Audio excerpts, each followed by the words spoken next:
부주의한 결과가 발생한 것을 우리가 과실이라 그런다. 이렇게 배웠고요. 법에 규정이 있으면 처벌하고, 이 부주의의 기준은 업무에 속하는 일반인의 평균인의 기준으로 한다. 개개인의 주의는 구별하지 않는다 그랬어. 그런데 이러한 과실이 있더라도 이 과실을 허용하자는 거예요. 허용된 위험이라고 합니다. 이건 이제 일반적인 거고, 허용된 위험이라고 인정이 되면은 이 과실의 정도가 이때는 처벌 못 한다는 거야. 이걸 허용된 위험이라는 용어로 쓰는 거예요. 그러니까 어떤 부주의에 의해서 과실에 의해서 결과가 발생했지만 그것이 우리가 허용이 되더라는 거야. 이게 그럴 때는 비록 과실에 의한 결과가 발생했지만 처벌하지 않는다는 걸 뭐라 그래? 허용된 위험이라 그래. 여기를 다른 말로 여기서 나온 게 신뢰 원칙인데, 주 어디서 나왔냐면 교통사고에서 처음에 나오기 시작한 건데, 여러분 아마 아버지가 아마 50 좀 넘으면 아버지는 알 거야. 예전에는 교통사고가 나오잖아? 그러면 당연히 교통사고에 운전자에게 책임을 물려면 운전자에 뭐가 돼? 뭐가 있어야 돼? 부주의가 있어야 되고, 사람이 다쳐야 되지. 근데 운전의 그 부주의의 정도는 어느 정도 진출한다고? 대한민국 평균인 운전 실력이니까 초보자가 자신이 운전을 했을 때 자기 개인적으로 실력이 부족하지. 아무리 조심을 해도 뭐한다? 결과가 발생되면 처벌을 했어요. 왜? 무조건 부지런하고 운전에서는. 아직도 이런 잔재가 남아있어요. 이 잔재는 다음에 인과관계 때 여러분 몇 개 암기해야 될 잔재가 있어요. 잔재. 과거 한 30년 전, 30년 아니다. 30년? 2020년이니까 30년이 몇 년이야? 90년, 2020년. 20년 전 잔재가. 그러니까 1990년 이전에는 무조건 뭐한다? 책임질 수도 있었어. 근데 90년 이후에 판례가 나온 거야. 신뢰 원칙이. 허용된 위험이. 이게 뭐냐면, 이 결과 발생을 방지해야 될 여러 채로 책임진 사람이 있을 때, A와 B가 있을 때, 결과를 서로 방지해야 될 서로 간에 뭐가 있어? 이렇게 책임 있잖아. 이 사람은 공동 책임이 있단 말이야. 결과를 방지해야 될. 그러니까 운전에서는, 이제 봐보자.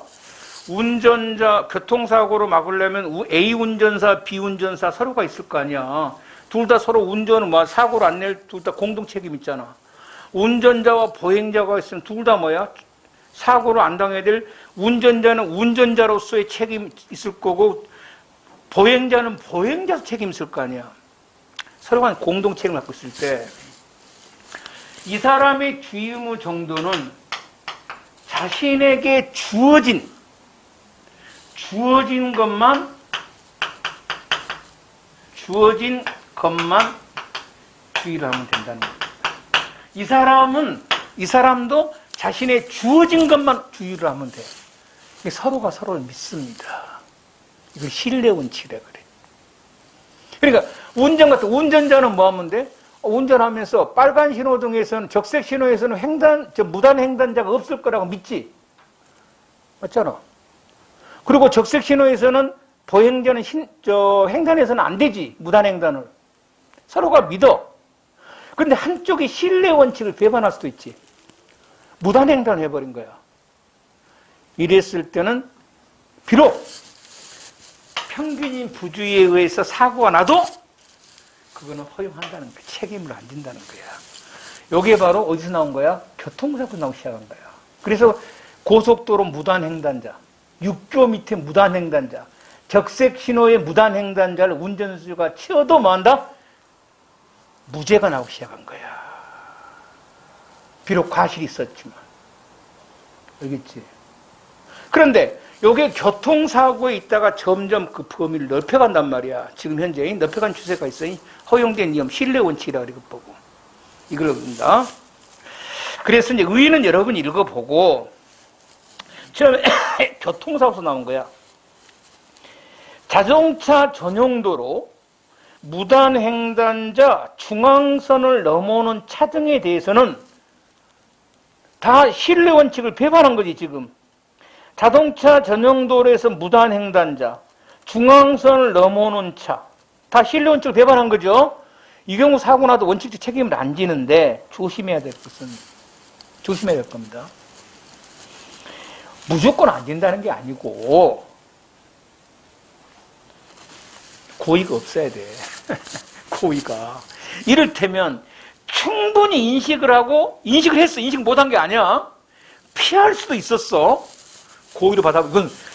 이건 아니야. 이거는 책임져야 돼. 지금 여기는 인식을 못했어야 된단 말이야. 니은 승용차가 고속버스를 추월하기 위해서 규정속도보다 20km를 초과했습니다. 부주의했죠? 그런데 갑자기 사람이 튀어났습니다. 고속도로에서. 누가 지금 신뢰원칙 위반한 거죠? 무단횡단자잖아요. 뭐 한다? 죽여버렸습니다. 책임 안 집니다. 무죄입니다. 하지만 아직까지는 신뢰원칙을 폭넓게 인정하지는 않습니다.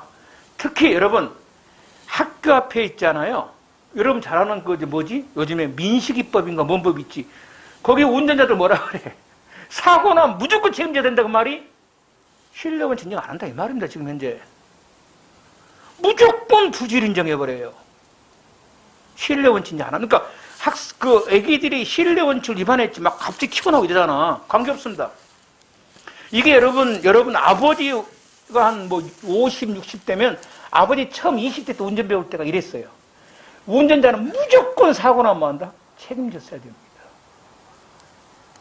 그러다가 이제 뭐가 들어온 거야? 신뢰 원칙이 들어오니까 운전자들은 뭐야? 아, 나만 운전 잘하면 된다는 이제 인식이 바뀌어 있죠. 그런데 민식이법에서 뭐야? 다시 옛날로 돌아간 거예요. 지금 민식이법 쉽게 말해서 신뢰 원칙 인정 안 하겠다는 겁니다. 신뢰 원칙을. 민식이법은. 그러니까 뭐 막 그런데 옛날로 갔을 뿐이고 그것이 원래 판례가 인정하고 있었던 건데 지금 법으로 명문에 규정하는 것이 뭐다? 민식이법이에요. 쉽게 말해서. 그리고 또 어디가 있냐면 아파트 단지 내입니다. 여기도 아직 판례가 인정 안 합니다. 그러니까 단지 내 사고 나면 무조건 운전자만 한다? 책임져야 됩니다. 단지 내에서.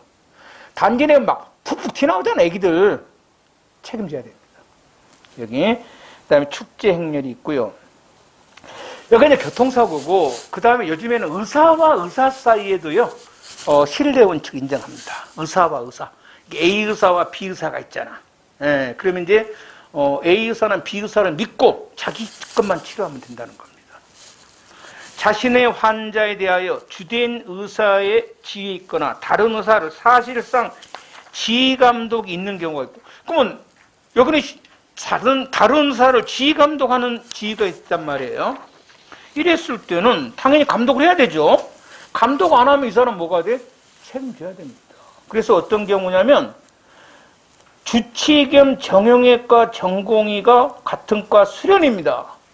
수련이가 인턴을 이 사람이 감독을 소홀히 했습니다. 감독을 수련회를 믿어서는 안 되죠.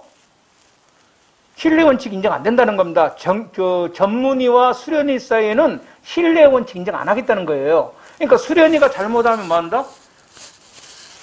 전문의가 책임져야 됩니다. 그래서 여러분 의사 막 드라마 막 인턴들 막 후에 잡잖아. 왜? 사고 내면 누가 책임져야 돼? 인턴들 사고 나면 거기 전문의가 책임져야 됩니다. 그래서 그런 거예요. 아직 인정 안 합니다. 하지만 이번에 그 의료행위의 영역이 자신의 전공 과목이 아니라 다른 의사의 전공 과목에 전적으로 속하거나 다른 의사의 전적으로 위임된, 그러니까 전공의와 수련의가 아니고 둘 다 전문이에요. 이랬을 때는 자신의 전문 분야가 아닌 것에 대해서는 책임을 지지 않습니다. 이를테면 내과 의사가 있고 신경과 전문 의사가 있습니다. 종합병원에서. 그 서로가 협의를 했습니다. 너는 신경과를 보고 나는 내과만 보기로 했어요. 그래서 이제 환자가 왔는데, 딱 그렇죠. 당연히 그러죠. 그 종합병 같은 데는 뭐야? 다 분화가 돼 있잖아. 너는 내과, 나는 신경과잖아. 신경외과를 갔더니 별 이상이 없다는 거야. 그럼 내과 전문의 뭐만 보면 되는 거야? 내과만 보면 되는 거야. 뱃속만. 머릿속은 볼 필요가 없어. 근데 이 사람 환자가 실은 뇌출혈이 있었어. 뇌. 물론 신경과 전문의는 책임져야 되겠지만 내과 전문의는 책임을 질 필요가 없다는 겁니다. 신뢰 원칙. 이 사람 믿었잖아. 아, 신경은 별 이상이 없겠지. 왜? 전문의가 봤잖아. 책임 안 집니다. 이거 있고요. 간호사의 과실치입니다. 간호사. 자, 간호사. 간호사가 의사 처방에 대한 정맥 주사를 하면서, 정맥, 위험한 주사, 정맥에 도는 거네. 의사의 입회 없이 간호 실습생에게 주사를 놔두도록 했어요. 환자가 죽어버렸습니다. 이 경우 의사는 간호사를 믿었죠. 간호사가 주사 놓을 줄 알았지. 간호사 떠나서 너 실습생 주사 놓으면 안 돼. 실습생 이런 말 할 필요 없잖아요. 간호사에게 주사 줘 이러면 된 거 아니야. 그래서 간호사가 잘못한 것이지 의사는 잘못이 없다는 겁니다. 맞죠? 그래서 믿었잖아요. 의사는 간호사가 주사 놓을 줄 알았을 거 아니에요. 맞죠? 그 다음에 2번입니다. 잘 나옵니다. 2번도. 자, 의사가 약을 잘못 처방했습니다. 의사가 아니. 근데 종합병원 간호사가 의사가 주사한 걸 그대로 당해 환자가 당연히 뭐 한다? 식물인간에 빠져버렸습니다. 간호사는 뭐라 했을 거예요? 간호사는 이렇게 했겠죠. 신뢰 원칙. 간호사 정했을 거 아니야. 나는 의사를 믿었다는 거지. 그렇게 할 거 아니에요. 당연히 간호사는 책임을 안 지려면 신뢰 원칙을 해야 될 거 아니야. 나는 의사를 믿었다. 신뢰했다. 이만 쉽게 말했어. 그래서 의사가 나는 써준 약제를 보고 그대로 뭐 한다? 주사를 했을 뿐이다. 난 잘못이 없다. 이 말이에요. 지금 현재 신뢰 원칙 주장하고 있다는 거예요. 의사를 믿었다는 거야. 자, 여기에 대해서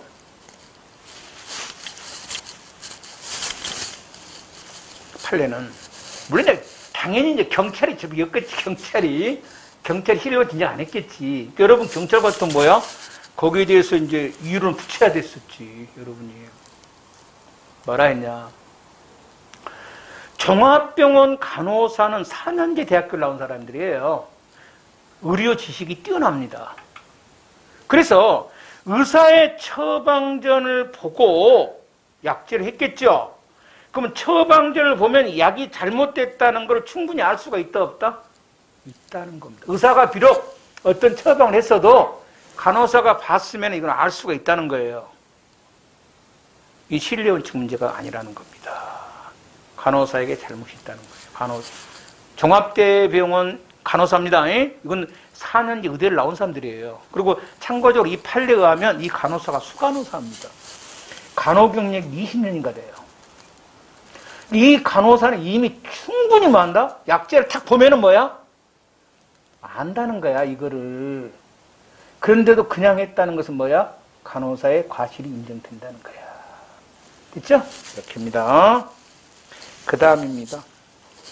도급과 수급입니다. 도급은 일을 맡기는 걸 도급이라고 합니다. 그래서 원칙적으로 공사 도급 계약에 대해서는 수급인의 업무에 관련해서 도급인은 주의무가 없으면 책임 안 집니다. 원칙적으로. 그래서 이제 우리가 가장 일반적으로 도급 수급이 뭐가 있냐면 여러분 인테리어 공사 같은 거 있지, 집에. 이 경우 인테리어 공사 사고 나면은 뭐예요? 집주인 책임 안 집니다. 누가 책임지는 거야? 공사업자가 책임지는 겁니다. 원칙적으로. 그런데 이게 계속 원칙만 적용했더니 어떤 문제가 발생하냐면 큰 건설회사에서 예전에 한 30년 전에 여놓고 장난치기 시작합니다. 현대건설에서 큰 공사를 따가지고 밑에 도급을 줘버립니다. 그 밑에 하도급업자들이 이기다 사고 나죠. 현대건설 책임 안 져버립니다, 이거. 그래서 판례가 도급인이 책임 안 짓는 것은 원칙이지만 법에 규정하는 경우가 있어요. 건설법 같은데. 또는 법에 규정이 없더라도 도급인이 현장 감독을 하는 경우가 있죠. 이때는 도급인도 책임을 집니다. 조심해야 돼요. 도급인이 공사 시공이나 개별 작업에 뭘 했다? 구체적 지시 감독을 하고 있었어요. 이때는 당연히 책임져야죠. 도급인도. 관련 문제. 과실을 보면 미수가 없고요. 자, 우리가 공동정범이라는 것은 행위를 같이 하는 것을 공동정범이라고 합니다. 그래서 이게 고의행위든 부주의한 행위든 행위만 같이 하면 뭐가 돼? 공동정범 됩니다. 과실범의 공동정범 인정되고, 3, 4 같은 건 나중에 하자면 세자고요. 과실 교사방조는 안 됩니다. 자기가 교사방조는 인식은 해야 돼요. 과실범에 대한 교사방조는 간접정범이 될 거고, 진정부작위범은 과실범을 처벌하는 규정이 없습니다. 그런데 부진정 부작위범은 인정이 있습니다. 이거 나중에 할 겁니다. 이거 망각범이라고도 합니다. 자, 과실범에 대한 설명이다. 가장 적절치 않은 것은 했는데요. 이 과실범은 여기서뿐만 아니라 나중에 각 측에서 업무상 과실죄에서도 한 번 더 보아야 됩니다. 이건. 그리고 또 이제 인과관계에서도 많이 나오고, 당연히 일본 골프 카트 운전자든 일반 운전자든 당연히 승객의 안전을 조심해야 될 주의무 있어 없어? 당연히 있는 겁니다. 그래서 골프 카트 운전 같은 거 그것도 없잖아. 손잡이 잘 잡으세요 이렇게 해야 됩니다. 안 하고 윙 운전하면 다치면 사고 책임져야 됩니다. 그 다음에 2번입니다. 의료 사고의 주의무의 당연히 사고 당시 의학 수준, 환경 다 고려하고요. 3번입니다. 도급과 수급인데 그냥 도급 수급이 아니라 도급인이 지시 감독을 하고 있었죠. 그러면 수급인의 안전에 대해서 조심해야 될 주의무 있습니다. 3번이 틀렸고 4번입니다. 횡단보도가 적색인데 갑자기 이 사람이 무단 횡단했습니다. 운전자는 원칙적으로 주의해야 될 의무가 있다 없다? 없습니다. 무단 횡단자에 대해서는. 2번입니다. 중과실이 성냥불하고요. 그 다음에 기업과 티귿. 암기해놔야 된다 했습니다. 중과실 3개밖에 없다. 나머지 다 과실입니다. 니은도 과실, 니을도 과실입니다. 3번. 옳지 않은 것은 했는데 기억은 다음 시간에 하겠는데 앞으로도 꽤나 많이 나올 겁니다. 여러분 병역법 88조가 뭐라 되어 있냐면 정당한 사유 없이 이 병에 불응한 사람을 처벌한다 이렇게 있어요. 병역법 88조. 88조니까 여기 어디에 해당돼? 구속요건이죠. 88조니까 어디야? 다음 시간에 엄청 강조할 거예요. 구속요건이죠. 그럼 정당한 이유 이씨 입영기일이 안 왔어요. 다리가 부러져서 못 온 거야. 코로나에 걸려서 못 온 거야. 위법성이 조각되냐 구속요건이 조각되냐 굉장히 많이 물어볼 겁니다. 뭐가 조각될까? 구속요건이 조각되죠. 위법성이 조각된다는 말은 구속요건에 충족을 해야 돼. 해당돼야 돼. 이 사람은 구속요건 해당이 안 되잖아. 정당한 이유가 있었으니까.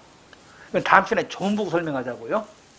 그래서 기억 틀렸고 니은 당연히 공사 현장 감독인은 누구한테 임명된 것이든 감독자는 당연히 공사 현장에 대한 뭐가 있어야 돼?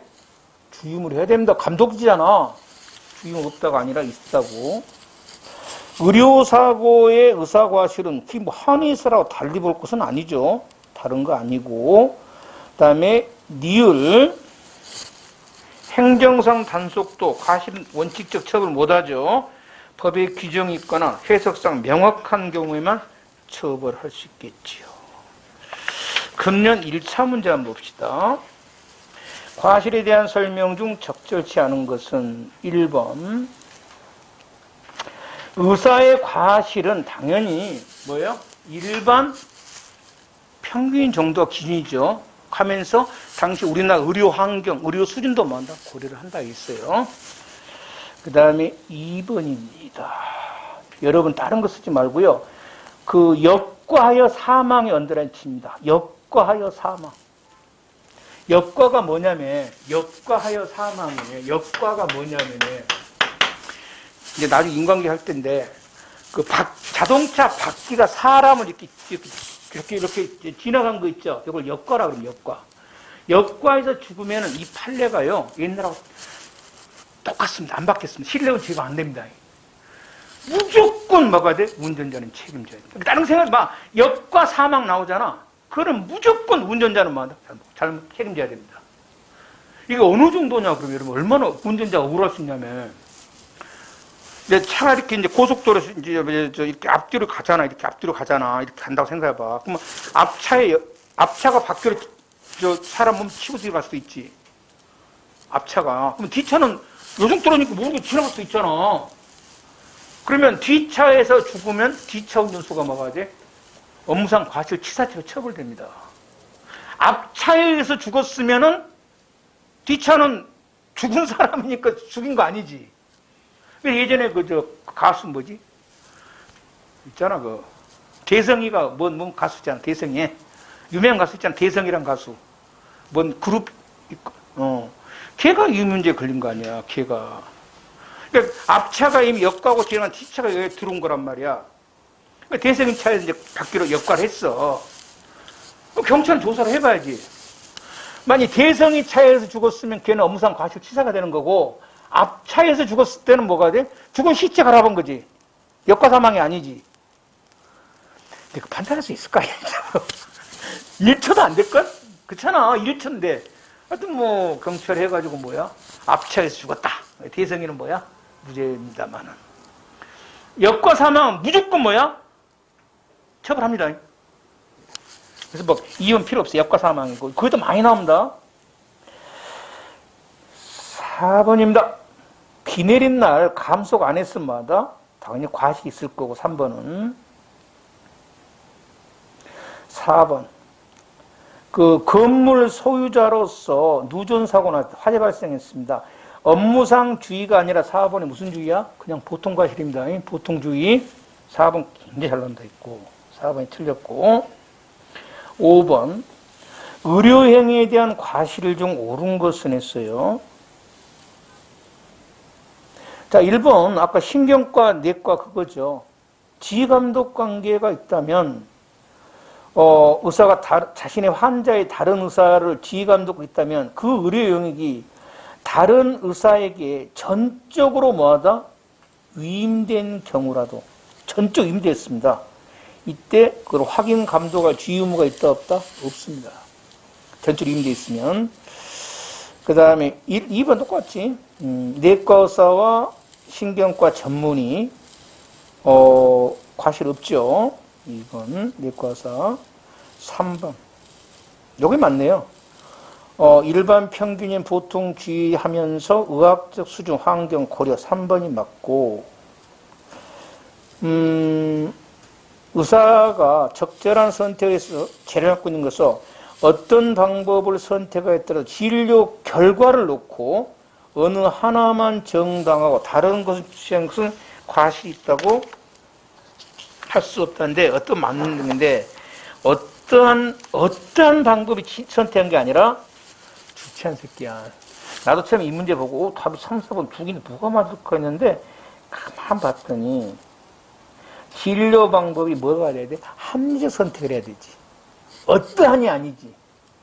의사의 지혜는 무조건 옳다는 게 아니고 선택이 뭐가 돼? 합리성하고 합리성을.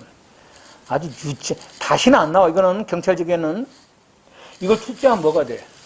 그대로 문제 베껴버린 거지. 판례도 아니고. 그러나 일거는 둬야 돼. 그래서 틀렸구나. 어떠한이 아니라 뭐다? 합리적인 선택. 6번. 이번 2월 문제입니다. 여러분 봐봐. 내가 얻은 시험 문제 17개 중에서 내가 잘 쓰는 말이 난 축구를 좋아하는데 축구의 강팀이 되려면 뭐를 잘해야 되냐면 공격보다 수비를 잘해야 돼. 전조건이야. 수비가 전제돼 있어야 돼. 그럼 우리 시험도 합격하려면 수비가 전제돼 있어야 돼. 수비가 뭐냐? 바로 기출문제야. 17개는 일단 맞아야 돼. 기본적으로. 수비가 된다. 그리고 이제 나머지 세 문제가 공격적인 문제라 했지. 근데 그 시험에 공격적인 문제 세 문제 중에 어떻게 그냥 출제지 맘인데 아까 저 검찰직처럼 추접스럽게 글자를 바꿔본 경우도 있을 거고 아니면 최근 경찰직은 그 세 문제 어디서 했냐면 지난 20년 전에 많이 나왔던 판례를 많이 내. 1970년대 판례들을 내. 그래서 여러분이 기출문제가 없어. 지금 어떤 기출문제든 아마 90년 이후 기출문제 아니면 80년밖에 없을 거야. 20년밖에 없을 거야. 그래서 1번이 바로 여러분이 옛날에 경찰직에 무지하게 나왔던 판례입니다. 90년 초반에. 친구들하고 술 먹고 갔는데 그 친구들이 방에 눕혀놓고 촛불을 켜놓고 나왔습니다. 이 새끼 자다가 발로 차버린 거야, 초를. 타고 죽어버렸습니다. 이랬을 때, 그, 친구들 있잖아요. 친구 놔두고 나온 친구들, 전부 다 과실 책임 인정했습니다. 왜? 자다 보면, 술 먹고 바로 몸부림치다 보면, 초를 탈 수도 있는 거고. 그래서 1번. 그런데 시험으로 갔는데, 잘 모르겠어요, 1번은. 건너뛰자고요. 2번입니다. 자, 육교밋입니다. 육교밋. 무단횡단자죠? 원칙적으로 책임 있다 없다? 신뢰 원칙 없습니다. 3번입니다. 자, 아까 그 강김과 항자증 가피 절제수수잖아요. 이때 무엇과 무엇의 인관계 써야 돼? 설명 의무 위반과 환자 사망 사이에 정확히 알아야 돼. 무엇과 무엇의 인관계가 있어야 되고. 과실범의 불법은 다음 시간에 하겠는데 불법은 두 가지입니다. 살림에 부주의했다는 것과 그러한 결과가 벌써 두 개죠. 부주의한 행위, 반가치랑서 이제 반사회적이라는 거야. 그 다음에 결과가 반사회적이다. 두 개. 그래서 답은 1번으로 찍어 들어갈 수밖에 없고 2, 3, 4는 다 많이 하는 거니까. 7번. 의료관계자의 형사책임입니다. 옳은 것은 했어요. 1번. 자, 앞에는 맞습니다. 대한민국의 의사의 기준은 의료 수준, 규범적 수준 다 맞는데 D가 틀렸어요. 당의 의사. 한 사람 한 사람 의사. 하나 의료기관의 구체적 상황은 할 필요가 없다? 고려할 필요가 없다는 겁니다. 대한민국 일반 의학 수준이죠? 1번이 틀렸고. 2번도 옛날 판례입니다. 이제 알아둬야 돼. 경찰직이 다시 나오기 시작하더라고요. 여기 2번이 뭐냐면 연탄가스 중독이 됐는데 병원에 갔죠. 이 사람이 이제 어지럽거든. 그래서 왜 그럽니까? 의사가 설명해야지 안 해야 돼. 해야 됩니다. 당 연탄가스 중독됐으니까 그 방에 자지 마라 그래야 되잖아. 아무런 말 안 했어요. 다시 그 방에 자다가 또 연탄가스 중독 걸려버렸지. 의사의 설명음 안 한 것과 발생된 것은 인과관계가 인정됩니다. 책임져야 됩니다. 2번은 옛날에 많이 나왔던 건데 최근 나오고 있다는 거고요. 그 다음에 3번입니다. 다수의 의사가 의료행위를 분담을 합니다. 주치의사의 지위에 있는 자는 의료 영역이 자신의 전공 과목이 아닙니다. 그러니까 내과와 전문의 업무상 주의 없죠. 다른 사람 것에 대해서 3번도 틀렸고. 4번이 이제 뭡니까? 간호대입니다. 아까 간호종합병원 간호사입니다. 아무리 오래된 간호사입니다. 잘 모르는 약제가 처방 사유만으로 그 적정성 의심하여 환자, 의사에게 확인 주인할 의무가 있어요. 그 다음에 5번. 요거는 살인죄한테 할 겁니다. 이게 뭐냐 그러면 이겁니다. 환자가 이제 자기가 여화 증인이야. 나 죽겠다. 나 수술하다가 수혈할 필요가 있어 수혈하지 마라 그랬습니다. 수혈을 거부했어. 죽어도 좋다. 의사 약속을 했어요. 수술하다가 피가 필요하단 말이야. 의사가 고민이 됩니다. 환자의 자기결정권을 강조해가지고 뭐한다? 수혈을 안 하면 환자 죽죠. 환자의 자기결정권과 의사로서의 양심의 자유, 의사는 환자를 살려야 되죠. 이것이 충돌이 일어났을 때입니다. 이랬을 때는 의사는 어느 걸 선택하냐는 겁니다. 자신의 양심에 맡깁니다. 그래서 환자의 자기결정권을 선택해서 수혈하지 않아도 의사에게 잘못이 없습니다. 의사의 잘못이 있다고 할 수, 그러니까 살인죄가 안 된다 이 말이에요. 과실치사죄가. 나중에 살인죄 할 때 5번 이거 자주 나온 건 아닌데 한 번 나왔네요. 그 다음에 8번입니다. 신뢰 원칙입니다. 신뢰 원칙은 아까 허용된 위험의 권리와 사회적 위험의 적정 부분의 사상을 배경으로 도로교통법에 의해서 처음에 시작이 되어 있는데, 당연히 이는 차량 대 차량인가 보행자와 차량인가 했다 당연히 구별하겠죠. 구별합니다. 그 다음에 2번 고속도로를 무단횡단하는 피해자를 그 제동거리 밖에서 발견하였다면 그참 멀리 발견한 멀리서. 그럼 뭐한다? 조심해야 돼 안 해야 돼? 해야 됩니다. 발견했다면 피해자가 반대 차선의 교형 차량 때문에 도로를 완전히 횡단하지 못하고 진행 차선 쪽에서 멈추거나 다시 되돌아간 경우로 충분히 뭐한다? 예견했어야 됩니다. 그 다음에 3번입니다. 반대 방향에서 오는 차량이 이미 중앙선을 침범하여 비정상적인 운행을 하고 있으면 목격을 하고 있었습니다. 이미 좀 봤었죠, 앞에서.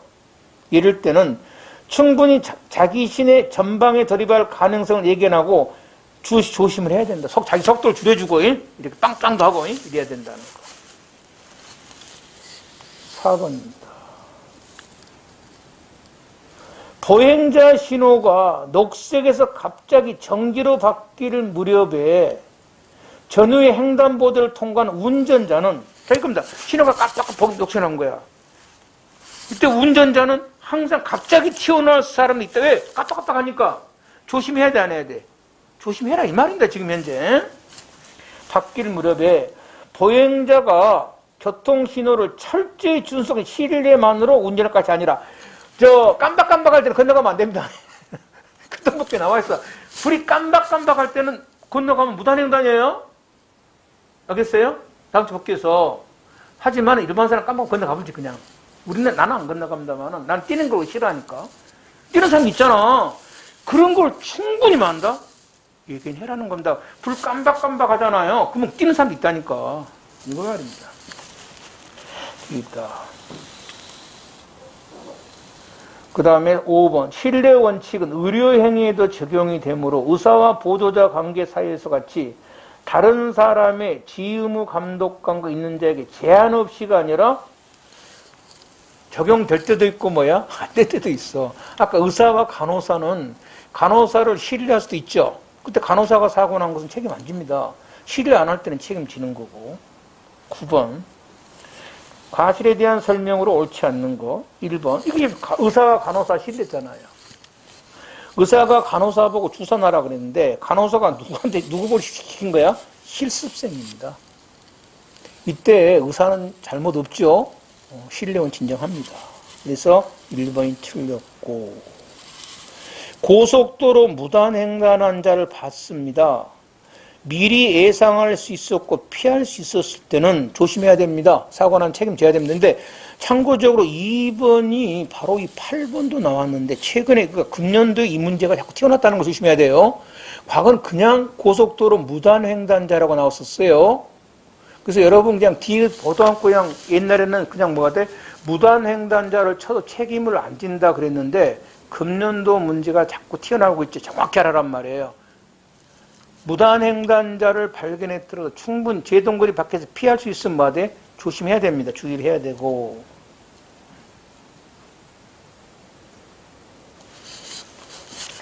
차량의 운전자는 횡단보도의 신호가 적색입니다.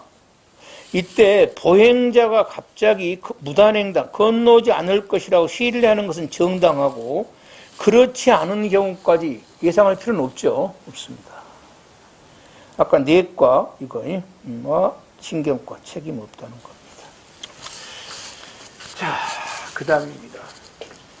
오늘은 이제 결과적 가정만 하고 그만할게요. 이거 시험에 잘 나옵니다.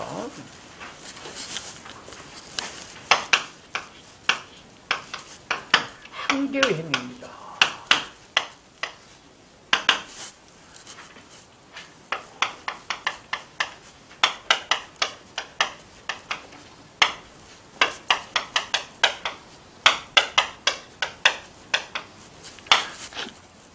한 개의 행위인데 죄가 두 개 나옵니다. 하나는 고의범이고 하나는 뭐다? 과실범입니다. 하나의 행위인데, 그러면 행위가 하나고 범죄가 두 개면 이것을 우리는 상상적 경합이라고 부릅니다. 알았죠? 상상적 경합. 그러면 상상적 경합은 어떻게 처벌하냐면 중한죄로 처벌합니다. 처벌합니다. 됐죠? 그리고 이제 이게 포괄일죄가 될 때가 있어요. 이런 법에 규정이 있어야 됩니다. 그러면 이제 당연히 이제 뭐다? 어떤 형은 뭐 별개의 형으로 처벌할 겁니다. 이 형으로 얼마인가는 모르죠. 형으로 처벌합니다. 이 포괄일죄라고 합니다. 그래서 자, 하나의 행위로 수개의 범죄가 발생했는데 포괄일죄 규정이 없으면 뭐가 되는 거야? 상상적 경합이 됩니다. 포괄일죄 되려면 뭐가 있어야 돼? 법에 뭐가 있어야 된다? 포괄하는 뭐가 있어야 돼? 법에 규정이 있어야 돼요. 법에 규정이 있어야 됩니다. 그러면 결과적 가정범이란 뭐냐는 겁니다. 이런 겁니다. 하나의 행위로 고의범과 과실범이 발생했는데 이걸 상상적 경합으로 처벌한 게 맞습니다. 그런데 상상적 경합으로 처벌했더니 국민의 법 감정에 안 맞는다는 거예요. 내가 예를 들었습니다. 자, 사람을 때려갖고 죽였습니다. 행위가 하나고 죄는 두 개죠. 폭행죄와 뭐다? 과실치사죄입니다. 그런데 이때 중환범죄니까 과실치사죄인데 2년이냐 징역입니다. 사람을 때려서 죽이면 최고 몇 년이다? 2년입니다. 그러면 여러분 국민의 법감정이 안 맞잖아요. 아니 사람 때려서 죽였는데 징역이 몇 년이라고? 최고 2년입니다. 최고 2년. 무서워도 안 죽겠습니까 어디? 그렇죠. 그 국민의 법감정이 안 맞다는 거예요.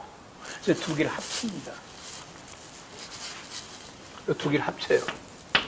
그래서 여기는 뭐라 그래? 폭행죄와 과실치사죄를 합치니까 뭐가 돼? 폭행 뭐다? 치사죄란 범죄를 만듭니다. 두 개를 합쳐요. 폭행죄와 과실 합치니까 뭐가 돼? 폭행 뭐다? 치사죄란 말이에요.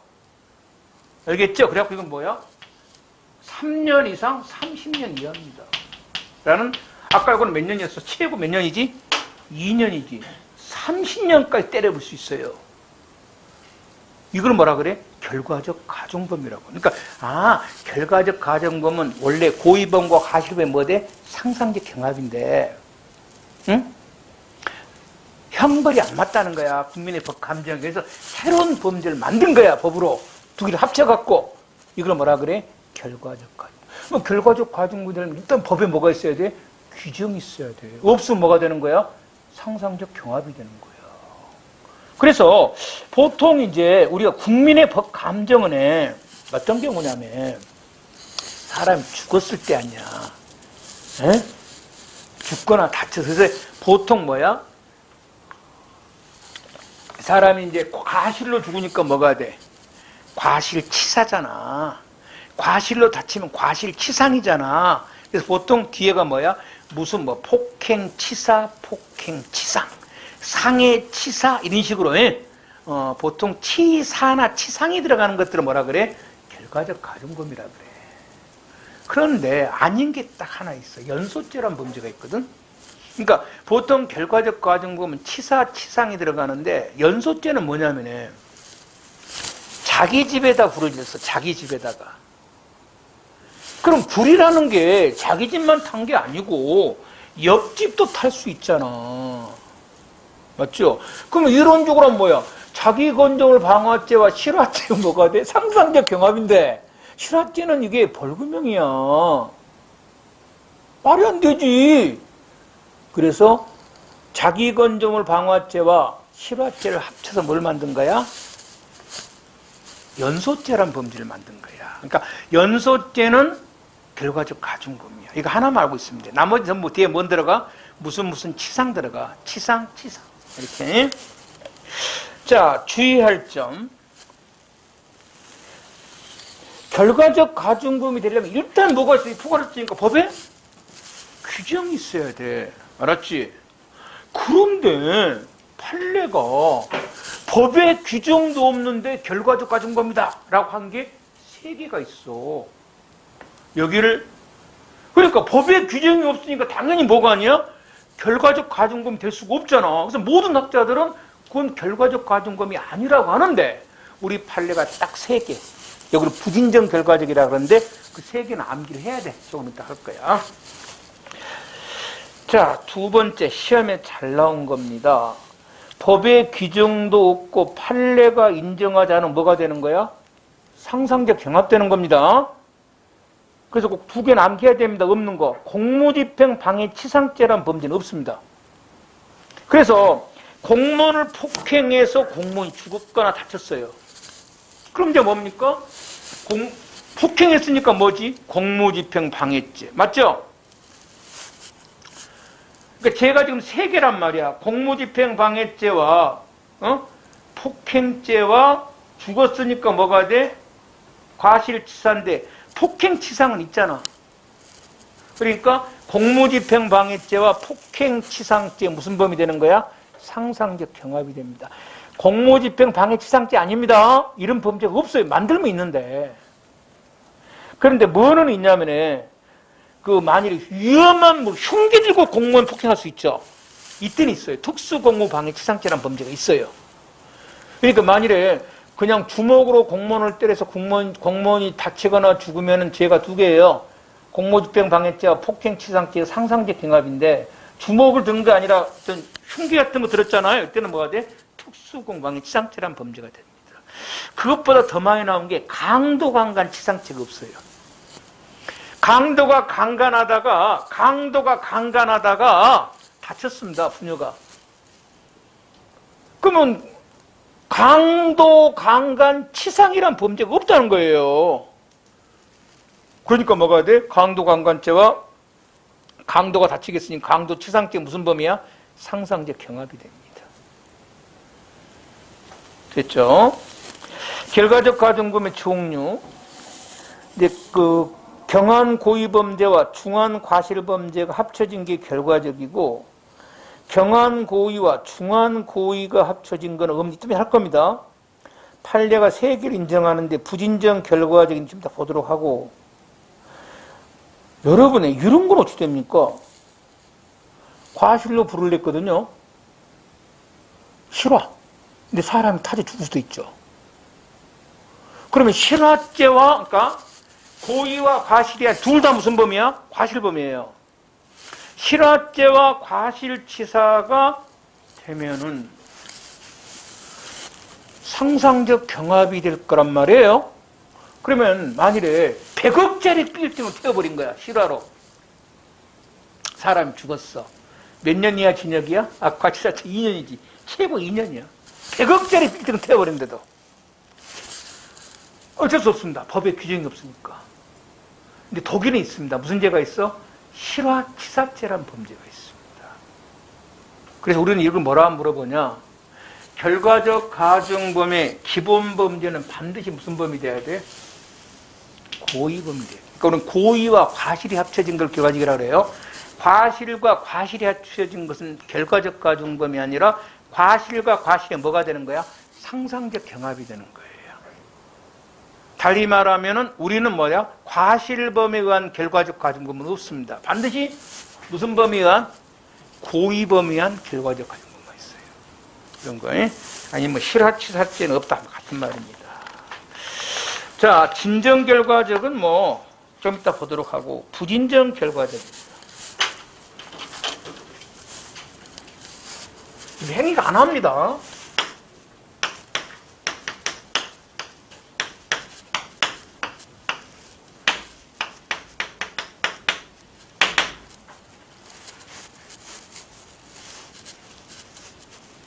자, 고의범에 의해서 그 다음에 이제 과실이 발생했어요. 요거를 우리는 뭐라 그런다? 결과적 가중범 이렇게 한단 말이에요.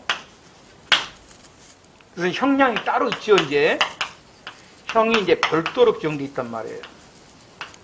규정되어 있습니다. 이건 지워버립시다.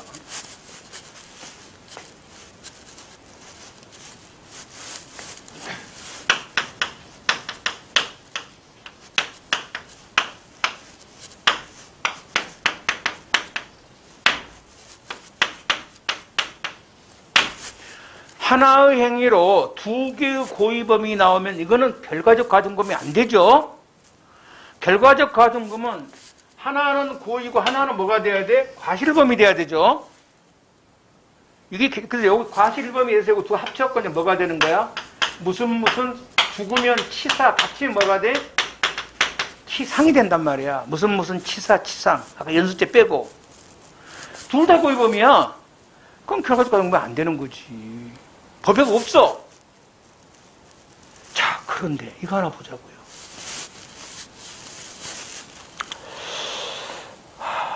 세 개. 특수공무방해치상죄란 번 봅시다.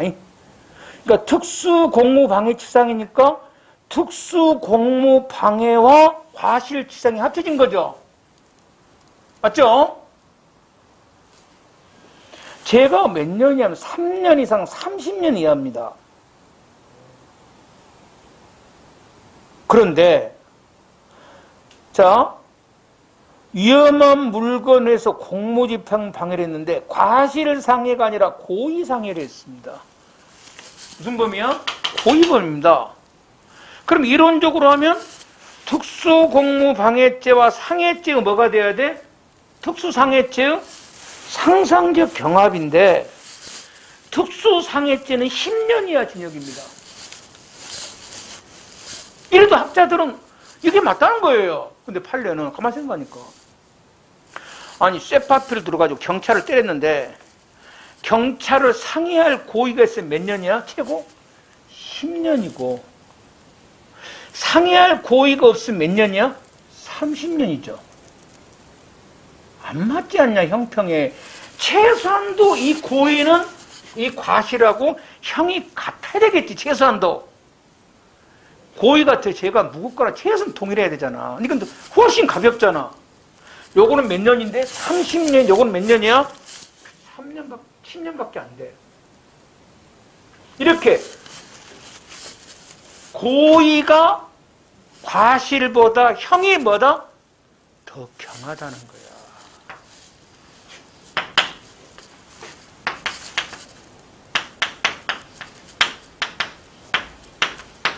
형이 경하다는 거야. 이때는 이 고의를 뭐로 처벌한다? 과실범으로 처벌하겠다는 거예요. 이걸 뭐라 그래? 진짜는 아니야. 요거 진짜야. 요거 진짜고 요거는 뭐다? 가짜. 가짜니까 뭐라 그래? 부진정 결과적이 가짜란 말이야. 가짜. 첫째 하나 뭐다? 특수공무방해치상죄가 있고 두 번째입니다. 두 번째는 무조건 알아야 돼. 암기해야 됩니다. 자, 현주건조물 방화치사란 범죄가 있는데 이게 사형 무기 7년 이상. 그러니까 사람 있는 곳에 불을 질렀는데요. 사람을 죽일 생각이 없어. 그럼 뭐가 돼? 과실치사지. 현주건조물 방화 뭐가 돼? 치사잖아. 이게 사형 무기 7년 이상이야. 그런데 현주건조물 방화를 한 이유가 사람을 살인할 고의가 있었어. 그럼 뭐야? 현주건조물 방화죄와 살인죄가 뭐가 돼? 상상적 경합인데 살인죄는 5년 이상이야. 과실이 고의보다 형벌이 더 무겁지. 과실은 몇 년 이상인데? 7년 이상이고 고의는 5년 이상이잖아. 뭐로 처벌해? 고의가 과실범으로 처벌합니다. 방화치사죄가 돼요. 고의는 흡수돼 버립니다. 고의는 흡수됩니다. 상상적 경합 아니고 교통방해치상죄란 범죄도 마찬가지입니다. 그래서 세 개인 특수공무방해치상, 현주권일 방화치사, 교통 세 개. 그 중에 뭐가 많이 나오는? 현주권일 방화치사가 훨씬 더 많이 나옵니다. 자, 그래서 조심해야 될 거. 현주권점을 방어하여 직계전속을 살해했습니다. 직계전속. 그럼 봅시다. 현주권절 방화죄와 전속 살해죄 뭐가 돼? 상상적 경합. 자, 형벌을 봐야 되겠죠? 전속 살해죄가 7년 이상입니다. 형벌이 똑같네. 이때는 구태 흡수시킬 필요가 있다 없다? 없습니다. 이때는 뭐가 돼? 현주권절 방화죄와 전속 살해죄 뭐가 돼? 상상적 경합. 형이 더 똑같으니까. 경하지 않으니까. 그 다음에 강도가 현주권전을 방화해서 사람을 살해했습니다. 그러면 이제 일단 현주권전을 방화치사죄와 강도살인죄가 뭐가 돼? 상상적 경합이죠. 강도살인죄가 죄가 사형 무기입니다. 훨씬 무겁네. 흡수 안 되죠? 상상적 경합이 됩니다. 됐죠? 어쨌든 이 문제가 지금 행위가 몇 개일 때야? 하나일 때입니다. 행위가 두 개야. 아무 관계없어. 관계없습니다. 그래서 현주권점을 방화를 했습니다. 사람이 나오자 이를 막아서 죽인 경우는 행위가 몇 개입니까? 두 개입니다. 불지른 행위 하나, 막은 행위 하나. 맞죠? 이거는 실체경합이에요. 이거는 포괄일죄나 상상하고 아무 관계 없습니다. 이거는 경합범이고. 어쨌든 뭐 이건 지우고 잊어버리면 안 됩니다. 이거 몇 개 있다고? 3개. 언제 이것이 고의범이 뭐다? 결과적 가중 형이 뭐 할 때? 경할 때 흡수되는 거예요. 흡수이. 방화치사죄. 그 다음에 뭐가 있지? 아까 특수공방해치상죄, 교통방해치상죄 3개. 이건 지우고 이제.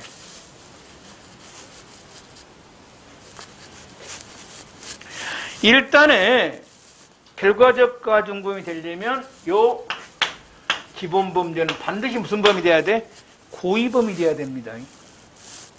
우리는 과실한 결과적 가중범 없다 그래서 법에가. 그래서 고의범죄면 돼요. 기수범이든 미수든 자기, 부자기 관계없다. 그리고 이제 과실을 보면 더 요것보다 중요해야 되겠죠. 중한 과실을 보면 된다.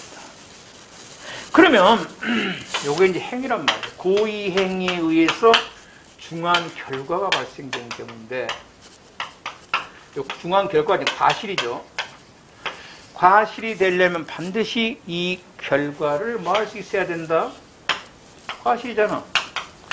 조심해서 뭐 할 수 있어야 돼? 예견할 수 있어야 되고, 과실이니까 사이에 뭐가 필요하다?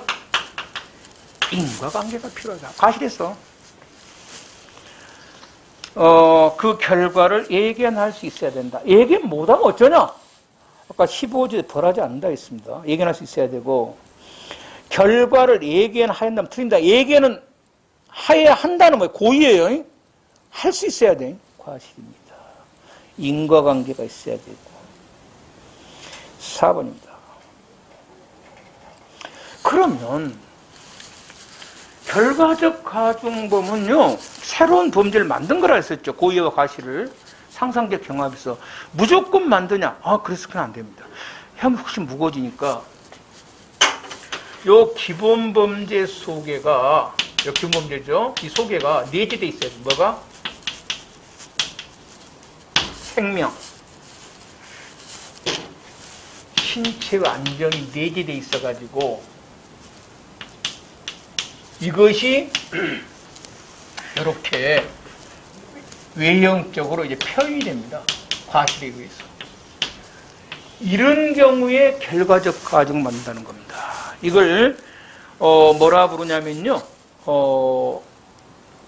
내적 관련성 또는, 그러니까 사람의 이 아까 사망이나 상해가 이 기본 범죄 속에가 숨어져 내적으로 관련돼 있다는 거야. 이게 무슨 말이냐 이런 거잖아. 그 소매치기, 날치기가 뭐하는 애들이야? 그냥 팍 날치기 가잖아 오토바이로. 그러면 사람 잘 다쳐. 그쵸? 그럼 날치기는 이제 뭐야? 절도죄하고 과실치상죄 뭐가 돼? 상상적 병합이잖아. 맞죠? 그러면 과실치상죄는 벌금형입니다. 그러니까 뭐로 처벌해? 절도죄로 처벌합니다. 사람은 다쳤는데도. 맞죠? 식물인간 될 수도 있잖아. 처벌 안 합니다. 다수대부분 절도죄로 상습병합니까? 그래서 절도치상이라는 범죄를 만들 수 있냐는 거야. 절도 뭐다? 치상. 막 신욕 한 10년 이렇게 할 수 있냐는 거야. 절도치상. 사기당해서 자살하는 놈도 있지. 사기당해서. 그러면 사기치상 이런 범죄를 만들 수 있냐는 거야. 못 만든다는 겁니다. 왜? 만들려면은 기본 범죄 사람의 생명신체라는 게 뭐한다? 관련돼 있어야 되는 거예요. 절도가 무슨 사람의, 절도랑 타인의 재물에 관한 생명신체 없잖아. 하지만 폭행은 뭐야? 폭행죄는 뭘 보호하는 거야? 사람의 신체와 안전을 보호하기 위한 거야. 그래서 이 무조건 결과적 각 맞는 게 아니고 이 기본 범죄 속에 사람이 뭐다?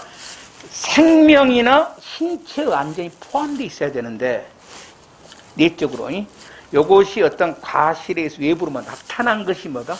그랬을 때 두 개를 결합시키는 것을 결과적 가중범이라고 해요. 그걸 내적 관련성이라고 합니다. 또는 직접성의 원칙이라고 합니다. 그래서 절도치상죄, 사기치상죄를 입법하면 뭐를 위반하는가 그러면 뭐야? 직접성 원칙 또는 내적 관련성 원칙을 위반한다. 그 다음에 이제 위법성, 범죄가 두 개니까 당연히 위법성이 있어야 되겠죠. 고의범에 대한 위법성, 과실범에 대한 위법성이 있어야 된다. 범죄가 두 개잖아, 지금 결과적 가중범은. 관련 문제인데요. 이 범죄 당연히 결합범이니까 포괄죄니까 앞범죄가 실행 착수가 되고 뭐예요? 뒷범죄가 뭘 합니까? 기스미스로 결정합니다. 2번에 별표 있는 대로 치기 바랍니다. 결과적 가중범은 이게 과실범이죠. 결론은 미수범 처벌을 해서는 안 되는데 딱 세 개가 있는데 암기해야 됩니다. 인질치사상죄, 인질. 강도치사상에 해상강도 포함되고 현주, 건주물, 일수입니다. 방화 아니에요. 방화. 일수 물 넘치는 겁니다. 일수, 물이 넘쳤다는 거예요. 세 개. 인질, 강도, 현주, 건주물, 일수. 요것만 미수범이 있다. 공범인데 공범 뭐를 같이 하는 거라고? 행위. 결과 아니야. 그러면 결과적 가중 뭐가 행위야? 고의가. 결과 아니에요. 결과는 과실범입니다. 그래서 기본범죄를 공동한 의사. 결과는 아니에요. 결과가 아니라 기본범죄. 그 다음에 중한 결과를 다만 예견할 수 있어야 된다. 예견할 수. 결과적 가중범에 대한 교사. 범죄를 시키는 거죠.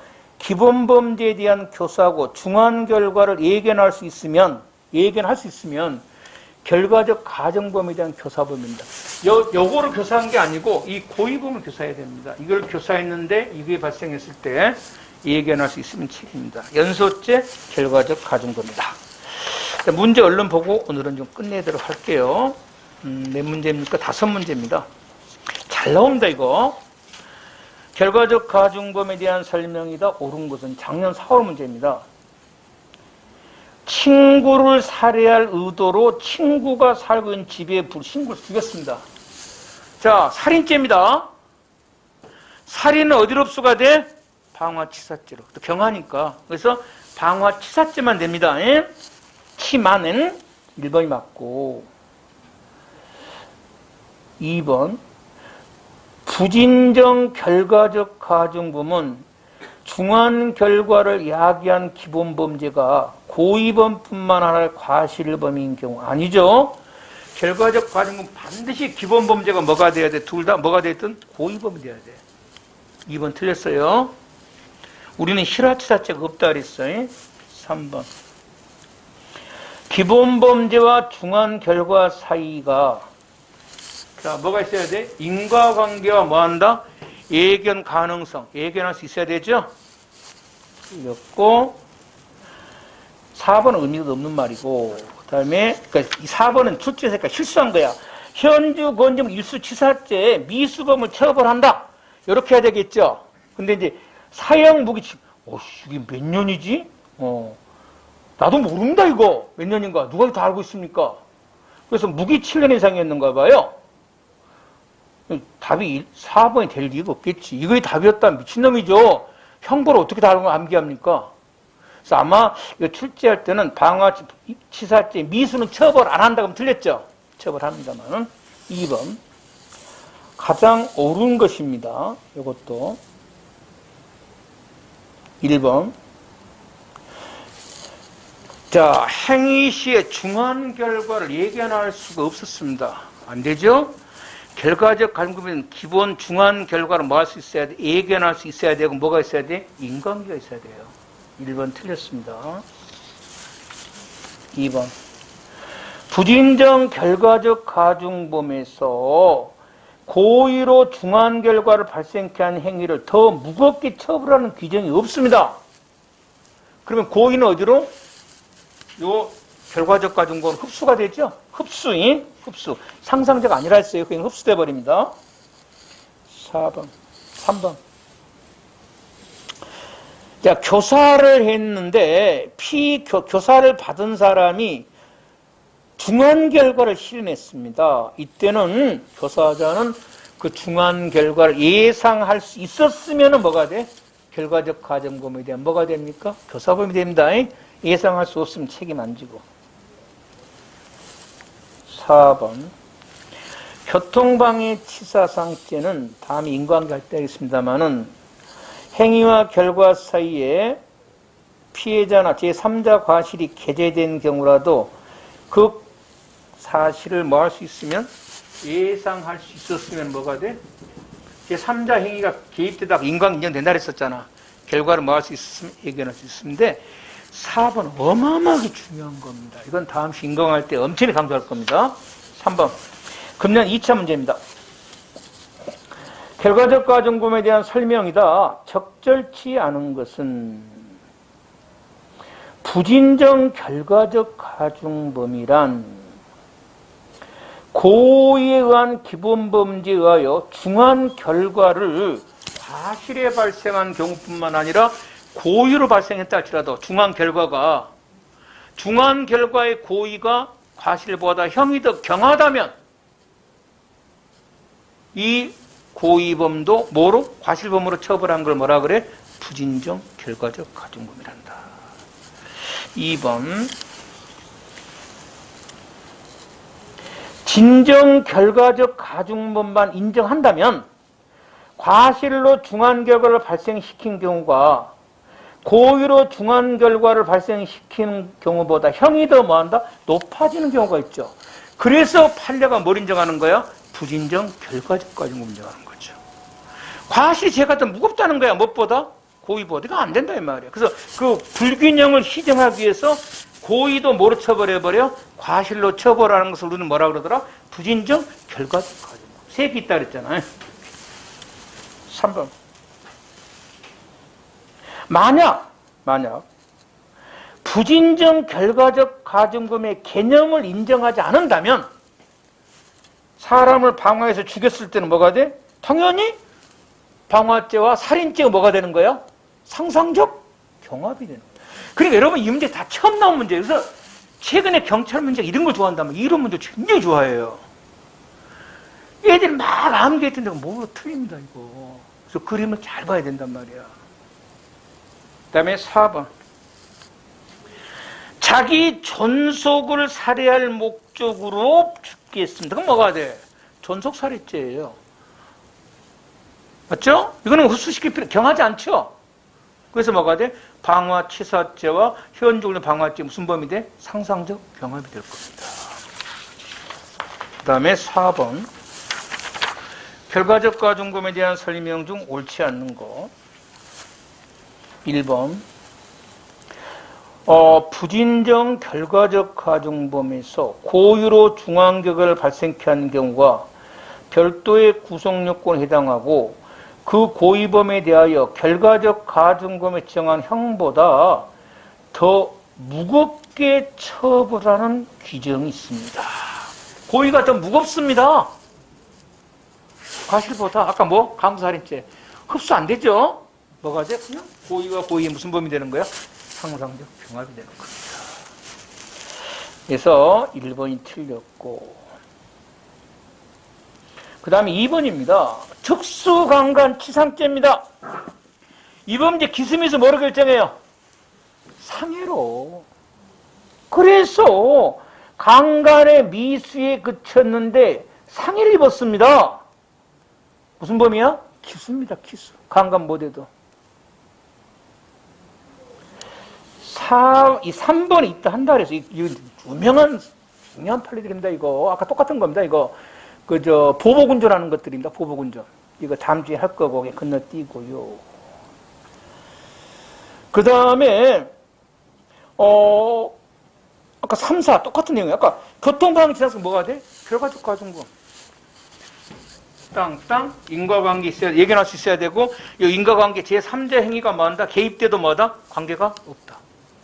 이게 3, 4가 같은 건데 앞에 있었던 문제예요. 굉장히 중요한 거야. 최근에. 마지막 문제입니다. 옳은 설명입니다. 1번. 자, 상해치사죄 공동. 결과적 가중범의 공동정 뭐를 같이 할 의사야? 기본행위. 결과는 예견할 수 있으면 되죠. 결과 아닙니다. 그래서 1번 틀렸고